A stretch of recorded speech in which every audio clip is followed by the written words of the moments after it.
Wondering if you're a good candidate to refinance with SoFi? While they look at the whole picture, a few key factors heavily influence approval and your rate. Welcome back to Guide with Samuel. SoFi typically looks for 1. A steady, sufficient income to cover your new payment. 2.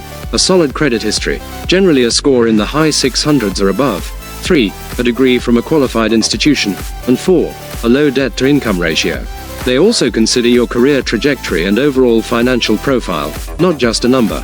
My crucial pro tip: highlight your career progress and degree. In the application, accurately detail your employment, income, and the school you attended. SoFi values borrowers with promising career paths and degrees from accredited universities. This can work in your favor even if your credit score isn't perfect. Understand what lenders are looking for to position yourself strongly. Did you find the student loan refinance process more focused on credit or income? For more guides on loan qualification, please subscribe. Thanks for watching. I'm Samuel, and I'll see you soon.